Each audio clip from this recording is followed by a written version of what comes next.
Hello. How you doing? Good, yourself? I'm doing just fine. Well, I will begin. My name is Justis Gibbs. I am 29 years old. I represent Mississippi House District 72. That is portions of North Jackson and southern Ridgeland in Mississippi. It is a district of about 25,000 citizens, and I'm very grateful to be their representative at the state level because there's a lot of issues that are very important that people kind of not comfortable talking about. Mm-hmm. And so it's the role of the legislator to go to the people, go to the voter, find out what their concerns are, and then deliver it back in a concise way, as we know as a political platform, but to let them know what it is that we're fighting for year after year. Mm-hmm. So it's really rewarding work. I really love what I do, but I love to take advantage of for instance, Future Caucus, because iron sharpens iron. That's and right. That's why we're all here. Right. Well, it's awesome to meet with you and talk on this platform today. But I'm Dawson Holle. I'm from the great state of North Dakota. I represent District 31, which includes 4 counties, Morton, Sioux, and Hettinger County. And I also have a tribal nation, Standing Rock Sioux tribe, in my district. And so I think that it's, especially when we move into this next conversation of us both being so young, I'm sure you've experienced it maybe in Mississippi, about maybe some of your senior members be kind of caught off guard when you actually won your primary and your general. Like me, for instance, they always thought that I was kind of like a joke candidate. And then when I actually won and unseated a 10-year incumbent, then they took notice to me. And then when they appointed me to positions and stuff like that, they're like, well, this kid, he is a farmer, but then he doesn't have any, post-secondary degree. And so this last session, I really had to prove myself on the healthcare committee that I actually know the difference between Medicare and Medicaid. Some That's of those right. more terms that, maybe many citizens in our constituency might not know. But we have to be the ones that know it and be the expert on the topic because we're now in this elevated role of statewide officials. Absolutely. I mean, I have the almost same story, just different community. When I ran, I was 27. So I give you so much credit because you were doing it when you were 18, which is amazing. And we need more young people in that bracket to run for office. But I saw the severity when, as a 27-year-old, I would knock on folks' door and they would say, what are you selling? And I'm not selling anything. I'm running for office. Right. But what I've learned is that it's all about the perception of what people think a politician is supposed to look like. And that's not what's most important. What's most important is what ideas do they bring. Exactly. Right? What is the likelihood that they will be effective and they can work with other people? And that's how I kind of turned that message on its head. When I came into the legislature, one of my top priorities was to be effective, almost immediately effective in some sort of way. I had a lot of ideas, and I'm only 11 months on the job, but I wanted to find a way to be effective to sort of squash that mentality that a lot of people now have only in Jackson, but in the entire state of Mississippi, that young people do not belong in political office. Yeah, you bring up great points. What bills are you working on for the upcoming session? Well, I'll tell you, before we talk about that, I would love to share with you in terms of that immediate success. I think one of the ways that we can break down voter apathy in our communities is to show immediate, tangible effects of what the person who they spent 15 minutes of their day to go into a ballot booth and vote for, what that person has done along with help to generate success within the community. And we've been able to work with a supermajority Republican legislature, a Republican governor, to bring $500,000 in appropriations back to the district that will go directly into improving our infrastructure, as well as the first state-sponsored solar surveillance security program that will go into 7 of our neighborhoods. And this is just the first phase of what we're wanting to do in this area of North Jackson, because what I believe is when people can see the work that you've done, that's going to further encourage them to come out and to continue to vote. Oh, absolutely. I think that's especially when you're trying to, if you're going for re-election, you at least need a track record or something you need to go on. Like last session for me, I passed legalizing the sale of raw milk. So then you can sell milk directly off the farm to a consumer if you're a farmer. Because before, you would either have to sell directly to a processing plant, which is now out of state, or you would have to own a portion of an animal. And because of that effective legislation, there's actually been 15 dairy farms that have opened up. And when you're just talking with constituents, they don't really know that, but it's also increases like the GDP of a state when you have 15 new farms. And like these farms are not in the big cities in North Dakota, they're in your rural. And we in North Dakota encounter rural deserts, food deserts, is because, and that's something that I want to work next session is like, how can we get more local food to people? Because right now we have milk and produce coming from Kansas and Nebraska and Minnesota, and they're great states.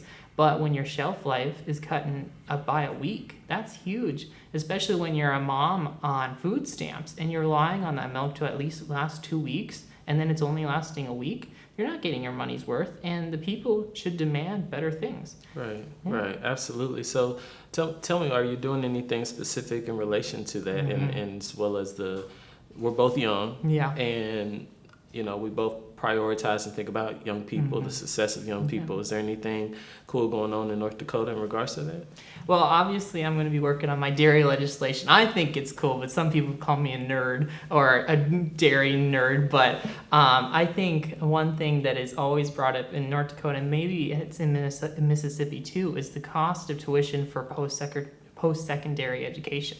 Like in North Dakota, our public universities are more expensive than our private universities, and people say, well, that's because the scholarships are more for private universities, so that's why they're cheaper, and hence that is one reason. But why is a public university like almost 30 grand? Like that's more expensive than a car, and that's like 1 year of tuition. And I think that's something that young people can resonate, is that the cost of housing, the amount of work you have to put forward, or there's at least a minimum cost of living you need to hit. And if you're not, you're probably going to be on food stamps or welfare, or you're going to be unemployed because inflation, and we're going to have, the cost of living in some states is rising much more.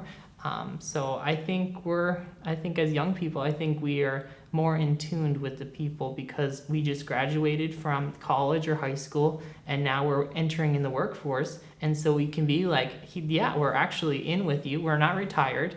We haven't been on a pension for 10 years. Then that's okay if you are. But I think it resonates with the voters when you're actually like, I'm working just as hard, or if not harder, to try to prove to you of why I deserve the spot. Absolutely, yeah. And speaking of the scholarship ordeal, that was one of the first bills that I ever authored myself. Oh, that's it was so cool. To increase the MTAG scholarship. We give all students who are graduating from high school the ability, as long as they meet minimum requirements, to receive some sort of stipend to aid in their college education. We also have what's called the Eminent Scholars Grant. So that's for those who have really excelled. They will receive even more. Cool.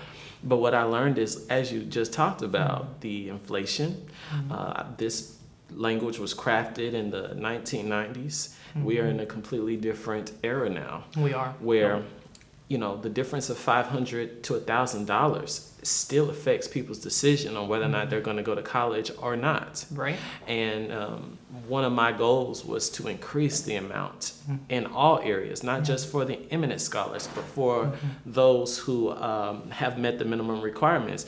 I love going back into the public schools in my district and in Jackson Public Schools, which is where I graduated, because unbeknownst to people, I made C's in school. I made C's and B's, right? Yep. I was in accelerated classes, but I still came home with C's sometime. And I know how that made me feel as a student. It was not that I was not able to comprehend what was being talked about. But it's just that we have this idea of excellence and excellence and excellence only, but are we giving the children the resources that they need to be excellent? Exactly. You bring up a good point. Yeah, I was horrible in math, so I got C's and B's in math, and that was my weakness. But I think I've loved that, especially universities have been going away from the ACT method and have been looking at more of your GPA model, because I think just taking one test does not define who you are, nor it should define on what college you are. What should define you is like how hard you worked at high school. Like, were you a part of sports? Like, were you involved in your high school? Were you were you involved in the community? Did you help start a foundation? And it doesn't have to be anything big necessarily, but at least if that you've been, rather than, you just go to school and then you take a test and you got a 36. And you might be the smartest when it comes to book smarts, but you're not the smartest when it comes to the real world. And that's when North Dakota, we're really excelling, is trade schools. Is that in trade school, you don't have to necessarily always go to college, because these trade schools are actually becoming more desired because not as many people want to go into it. So if you want to make $100,000, trade school is probably your quickest way to get there. You just got to put in the hard work.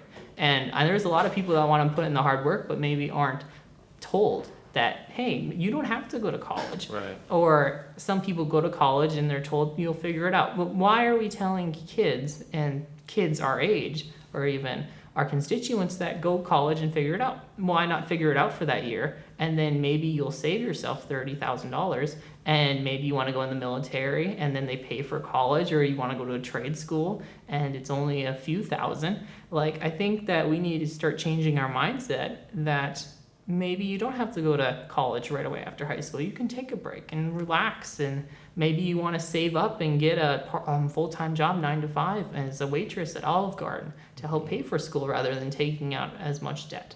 So. Right. Coming up with untraditional ways of how people can be successful. Right. And that's why I'm such a big proponent of fully funding public schools, because we talk about the extracurricular opportunities that students receive, and that is what sparks their interest. Right. That interest can carry them. That ambition carries them throughout their entire life. And we have JROTC programs in our high schools, which exposes students to the military and to that sort of that entire microcosm, and so what happens is students decide, this is something that I want to do my entire life. And so now they have a path. They have a path where they are able to, a lot of programs pay for the tuition of the students, but the students are also giving back to this country, which means a lot. And I know that also drove both of our reasons for running for office, is that it's a responsibility for us to find ways to give back to our country. Exactly. A lot of people have a lot of concerns, a lot of people have a lot of questions, and also a lot of criticisms. But the question is, how are you giving back to your country? I believe that voting is a way of giving back to your country. Oh, absolutely. And that goes into our work. But it's also running for office. It's also performing in those roles, but it's also serving in our military. There's so many ways that people can strengthen our country, our democracy. And I just think that the emerging generation is up to people like you and I I want people to come behind me. I don't take pride in saying I'm the youngest Democrat in the legislature, and I'm 29 now. I want a 23, a 21, a 24, because we are creating laws that are going to be solidified when folks our age are, Well, that's awesome to hear that you want younger people to enter in the legislature, because not all your colleagues probably feel that way. They probably want like-minded, I would say sheep followers that just vote whatever they're told. Right. And so I know off camera we were talking briefly about a possible bill you were going to bring up about, if you want to talk about the criminal justice bill you're talking about. Yeah, and with Future Caucus, it's a few of us here that chose topics that were very important to us, but we're working on things in other cohort areas, and one of those is criminal justice. Last year, I went to a press conference. I knew that there were some prison reform advocates at the press conference, and I learned some very terrible information about not only the conditions of our prisons, but the experience of those who have done their time, who have gotten out early due to good behavior, and what waited on for them on the other side. And one of the things that I want to work on next legislative session is introducing legislation to ban the usage of toxic chemicals in cleaning that our inmates utilize without the use of protective wear. Our inmates should have protective wear. They should be totally safe when using any sort of toxic chemical, whether it's to clean the hallways or whether it's to clean anything in a penitentiary. What has happened is that there are people who have terminal illness due to using toxic chemicals. That's horrible. In our state penitentiaries, and that's our responsibility. It is. It's our responsibility to make sure that does not happen, and it never happens. Yeah.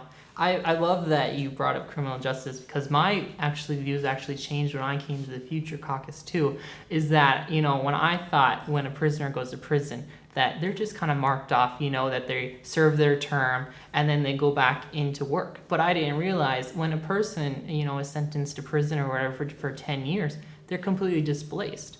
Like, we should offer services that, like I've seen some our prisons now, they offer, like, you can get a college degree.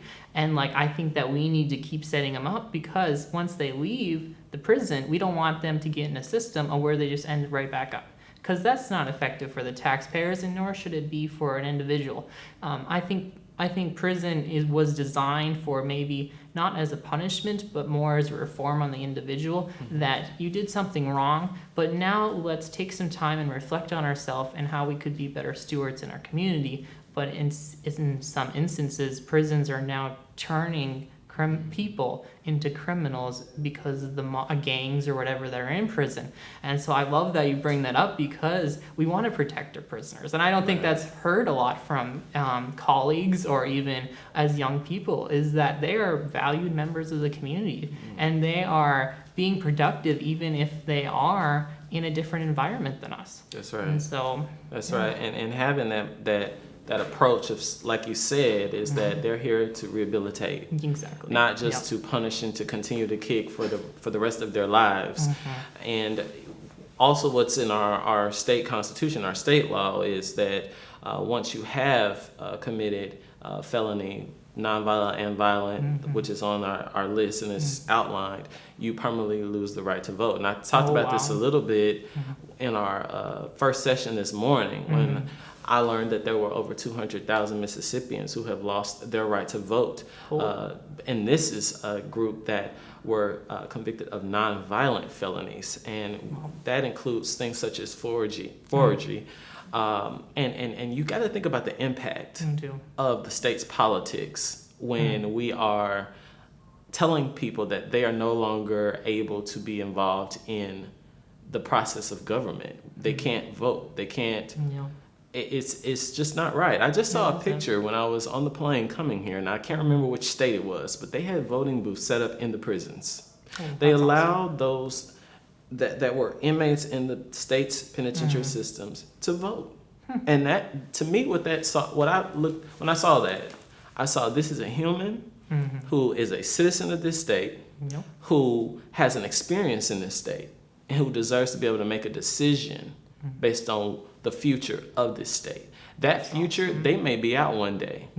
And they're going to have to live with that experience. And they should have a decision on what road the state goes down. Right. I love that. It's crazy that there's over 200,000, because that's like a third of North Dakota. We're very small, so I may have to check my number of how much in North Dakota, because we might get another congressional seat in North Dakota then. And you look at how close the elections have gotten. Our gubernatorial elections was decided by 25 to 30,000 votes. So think about that.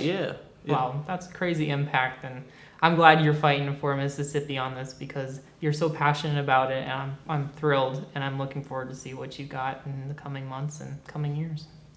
Let me ask you a question. I heard this from Maxwell Frost, our congressman, the first Gen Z congressman. From Florida, right? From Florida. And I remember him stating in our article that, people treated him as a U.S. congressman. He is a U.S. congressman, but he could tell that at certain times throughout his tenure, people would sort of give the big stuff to other congressmen, or Yeah. they would give him the fluff or not really trust Right. his intellect. Do you deal with that? Do you see any of that, particularly when you were 18? I think so. I think first it was just kind of the fluff of like, are you serious about running? It's like, are you even a serious candidate? Because you're so young, what do you have to bring to the table? That was always like the first question. What's your experience? Like, and you know, maybe we need to rethink ourselves and maybe rebrand ourselves that their experience maybe isn't that you graduated from high school, that you went to post-secondary in college or in the military.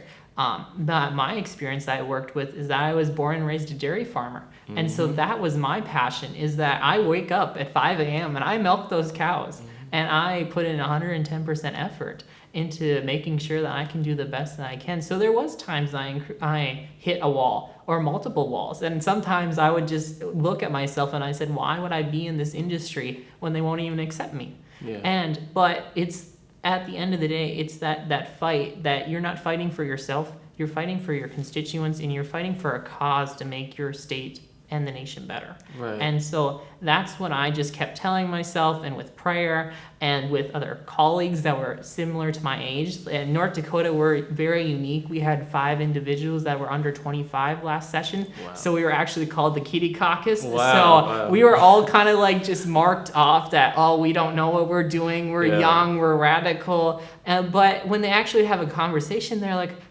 oh, you're like me. Right. You're not like this crazy radical rogue person on Twitter.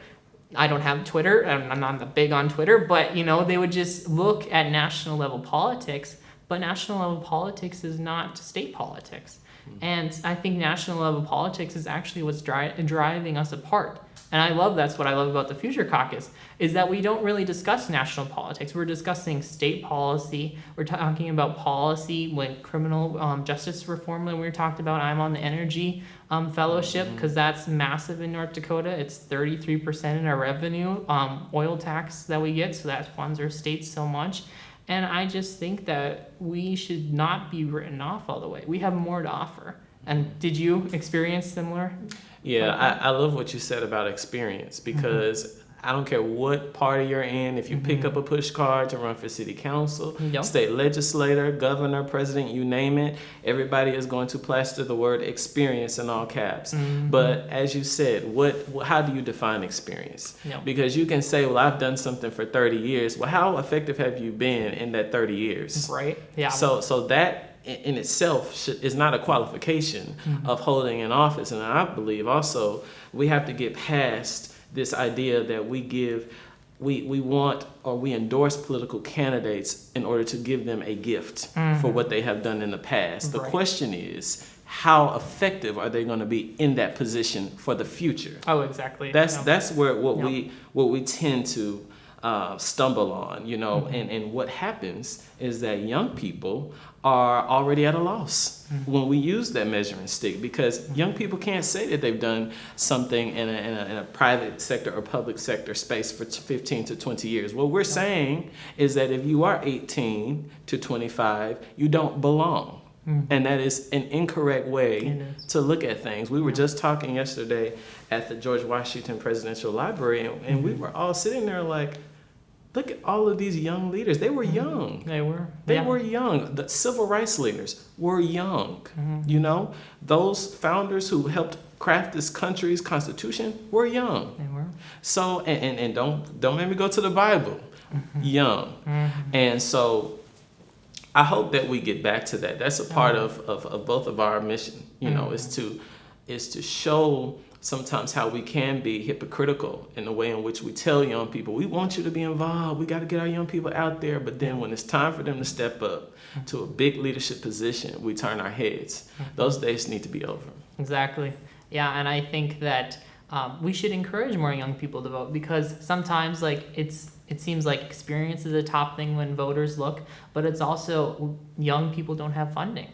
And so I think that as you and I are in elected office, we should start be raising money to get young people in office, because it seems races are becoming more and more expensive. In North Dakota, it seemed like an average race was $30,000-$40,000. Now, we're very small in a state, but it's that also the messaging approach that to voters of, what are young people going to bring to the table? And I think that young people bring so much to the table.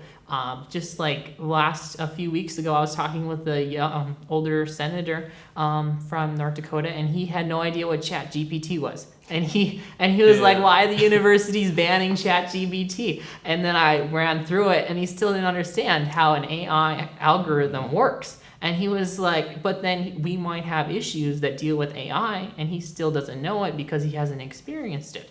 And so I think that we just need to either educate our elderly people on issues that are happening today that are facing younger generations, or we do need to energize the younger voters, because it seems like when I talk to my friends and about politics, they don't know anything about politics in the state level. They just look at national level politics and they're like, oh, how's politics going for you, Dawson? I'm like, oh, it's going good. And then, 30 seconds later, they're not paying attention. And maybe that's my fault for not messaging it personally to them. Or maybe it's just the social life that we live in, is that politics is like, on Twitter and Facebook, and they only look at the clickbaits rather than the actual policy that's being introduced.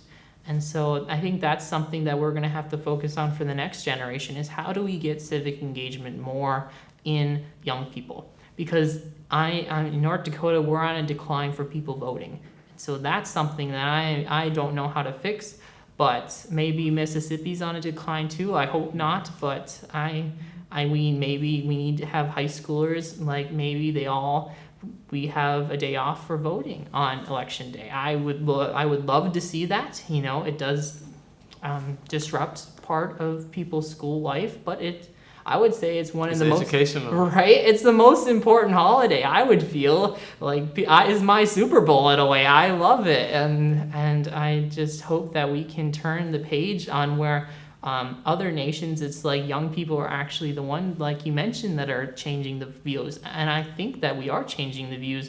It's more or less, can we put up the fight to change the views? I'm just really appreciative of being able to sit down with somebody who's from another side of the country, who serves on the opposite side of the aisle, but we've seen how there's so much to relate to, both being young and both wanting to see our country go in the right direction. So thank you for this opportunity, man. And thanks so much for having the conversation. I learned so much about Mississippi. I learned so much about you. I learned that we have much more in common than what we disagree with. And I think that is the exact point of America, is that we need to turn the page and see what you and I both agree with rather than what we disagree. And let us not use the word compromise, but let us look to the future on what the generation can bring. So thank you. Awesome.